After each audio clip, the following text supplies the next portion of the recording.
हरिओम। ध्येयं सदा परिभवमनभीष्टदोहं तीर्थास्पदं शिवविरञ्चितं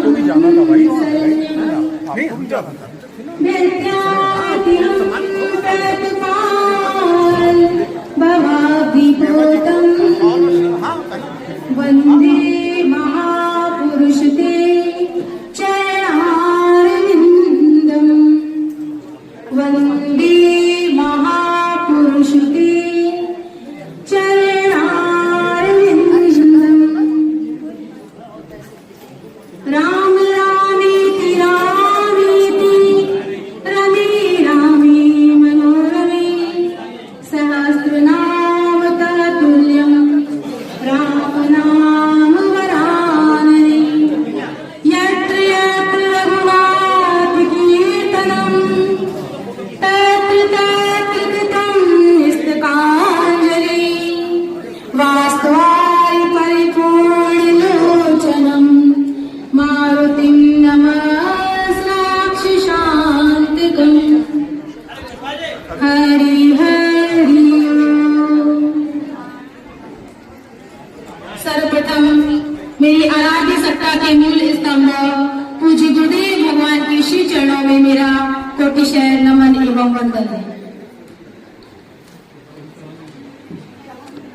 वाणी में वो सामर्थ्य तो नहीं है कि पूज्य गुरुदेव जैसी विराट सत्ता के लिए हम कुछ कह पाए, लेकिन आज्ञा हुई है तो ऐसा लगता है कि यह मेरे गुरु जी की ही आज्ञा है।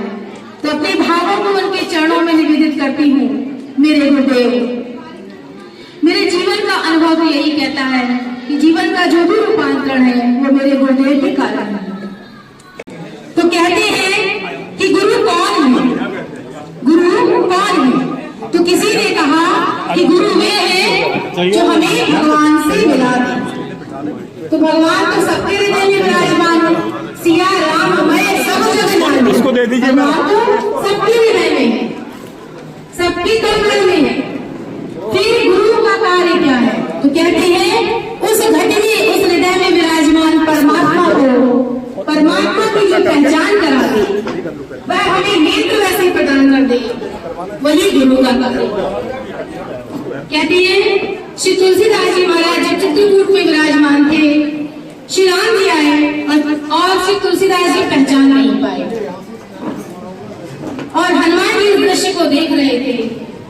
तुलसीदास जी बहुत रो रहे थे कि मेरे राम कब आएंगे, मेरे राम कब आएंगे। हनुमान जी पहुंचे और कहा कि बाबा तुम रोते क्यों? बोले मेरे राम मुझे नहीं मिल रहे। तो हनुमान जी हंसते हुए बोले कि राम जी तो अभी आए थे। बाबा तुम चिंता मत करो, कल राम जी पुनः आएंगे। दूसरे दिन प्रातःकाल का समय भगवान श्री लक्ष्मण सहित घोड़े पर विराजमान होकर आए और बाबा फिर भी रोते जा रहे हैं। श्री राम जी लक्ष्मण सहित सम्मुख आए, सामने खड़े हुए हैं, लेकिन बाबा रोते हुए चंदन घिसते जा रहे हैं और एक ही भाव है कि मेरे राम कब आएंगे, मेरे प्रभु कब आएंगे। और जब हनुमान जी महाराज ने इस दृश्य को देखा कि आज भी बाबा पहचान नहीं पा रहे, तो हनुमान जी श्री शुक के रूप में, तोते के रूप में वहां पर प्रकट हो गए और हनुमान जी कहने लगे सम्मुख खड़े हैं रघुकुल नंदन तुलसी तू क्यों रोता, सफल करो मृग हनुमान जी बोले बन कर तोता। जब इस प्रकार से बताया तो दृश्य बदल गया। चित्रकूट की घाट में भई संतन की भीड़, तुलसीदास चंदन घिसे तिलक देत रघुवीर। महाराज दृश्य बदल गया।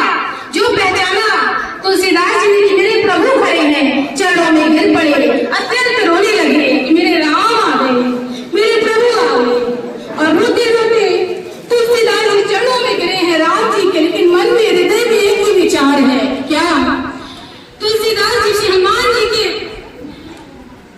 रूप में अपनी कृतज्ञता प्रकट करते हुए कहते हैं गुरु गोविंद दो खड़ी काके लागू पाए, बलिहारी गुरु आपकी जिन गोविंदियो मिलाए। तो श्री महाराज जी ने श्री हनुमान जी को अपने गुरु स्वरूप में देखा, अपने गुरु स्वरूप में पूजा है। इसलिए हनुमान चालीसा के प्रारंभ में बाबा तुलसी वर्णन करते हैं, अपने गुरु के भाव स्वरूप में वर्णन करते हुए कहते हैं, श्री गुरु चरण सरोज रज निज मन मुकुर सुधार, बरनऊ रघुवर विमल जसा जो दायक फल चार। श्री हनुमान जी महाराज, बाबा तुलसी कहते हैं कि हमारे जो गुरुदेव हैं, हमारे जो श्री हनुमान जी महाराज है, वो ऐसे नहीं आएंगे। कब आएंगे?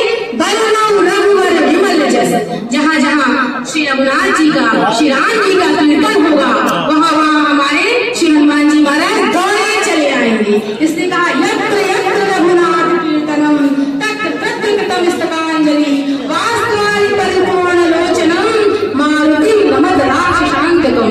और विराम भी किया तो वहां से गुरु वंदना से, विराम भी किया तो गुरु वंदना से क्या कहा, जय जय जय हनुमान गोसाई कृपा करहु गुरुदेव की नाई। तो गुरु वह है जो हमें नेत्र प्रदान करे भक्ति का। कहते हैं गुरु के उपदेशों का, शास्त्र आचरण का अनुसरण करने से जीवन में भक्ति आती है। और ज्ञान और वैराग्य मां भक्ति के दो नेत्र हैं, ज्ञान विराग नयन और गारी। और जब वह ज्ञान और वैराग्य के नेत्र जीवन में आते हैं, ज्ञान कौन देता है? हमारे गुरुदेव भगवान ही हमको ज्ञान प्रदान करते हैं। इसलिए कहा गया, प्रज्वालितो ज्ञानमय प्रदीप, प्रज्वालितो ज्ञानमय प्रदीप। कार्तिक पूर्णिमा, भैया कार्तिक मास में दीपों का महत्व है, दीप दान का महत्व है, लेकिन उससे भी बड़ा महत्व है प्रज्वालितो ज्ञानमय प्रदीप, कि हम अपने जीवन में ज्ञान रूपी ज्योति को प्रकट करें। जीवन में जो छल कपट मात्सर्य भाव है, मात्सर्य कहा जाता है एक प्रकार का मच्छर, जो बाहर से काटे वो मच्छर, जो अंदर से काटे वो मच्छर। जब किसी की प्रगति प्रतिष्ठा उन्नति देखी महाराज, अंदर से मच्छर काटने लगा कि हमारे देखते देखते इतने आगे कैसे बढ़ गए। तो ये कलयुग में ये ज्यादा मूलते देखा जाता है। अब हम लोग कार्य करते ही हैं तो समझ में तो सब आता ही है, लेकिन कहते हैं जब व्यक्ति के जीवन में भक्ति आती है तो वह समदर्शी हो जाता है, फिर वह सब में अपने राम को ही देखता है तो विरोध करने लगता है। इसलिए कलयुग केवल नाम आधारा, सुमिर सुमिर नर उतरहि पारा, सुमिर सुमिर नर उतरहि पारा। तो गुरुदेव भगवान हमारे जीवन में ज्ञान की ज्योति प्रकट करते हैं। बिना ज्ञान के मनुष्य पशुवत होता है। इसलिए कहा, मनुष्यत्वम मोक्षत्वम महापुरुष संश्रय। जीवन में मनुष्यता को धारण करना, केवल मनुष्य रूप में जन्म लेने से हम मानव नहीं हो जाते। मानव शरीर में भी दानवता लिए हुए बैठे हैं। मनुष्य में मनुष्यता आती ही तब है जब जीवन में सत्संग आता है। बिनु सत्संग विवेक न होई, राम कृपा बिनु सुलभ न सोई। बिना गुरु के ज्ञान के कहते हैं, भाग्योदयेन बहुजन्म समर्जितेन सत्संग मुंचो कृत लभते पुरुषो यदावै, अज्ञान हेतु कृत मोह मदांधकारम नाशम विना यही ततो दैते विवेक। तो जीवन में जब विवेक आता है गुरुदेव भगवान की कृपा से, तभी हम सही अर्थों में मनुष्य बन पाते हैं, तभी हम सही अर्थों में मानव बन पाते हैं। तो भाव यही है कि गुरु कृपा का जितना भी वर्णन करें, हमारा मुख उसके अनुरूप तो कार्य नहीं कर सकता, क्योंकि गुरु की कृपा तो अनंत है और मेरे गुरुदेव की कृपा तो बहुत ही अनंत है। उसका वर्णन मैं अपनी वाणी से नहीं कर सकती। जब जब अपने गुरुदेव का वर्णन करना चाहती हूँ, ये शब्द कम पड़ जाते हैं। शायद मेरी वाणी भी उनको नमन करने लगती है, सिर्फ ये नेत्र बोलते हैं। तो अपने भावों को यही विराम देती हूँ। आप लोगों ने मुझे बड़े धैर्य से सुना और समस्त प्रभु प्रेमी संघ के मेरे भाई, मेरी बहनें, आप सभी को कार्तिक पूर्णिमा की बहुत बहुत शुभकामनाएं। हरि हरि।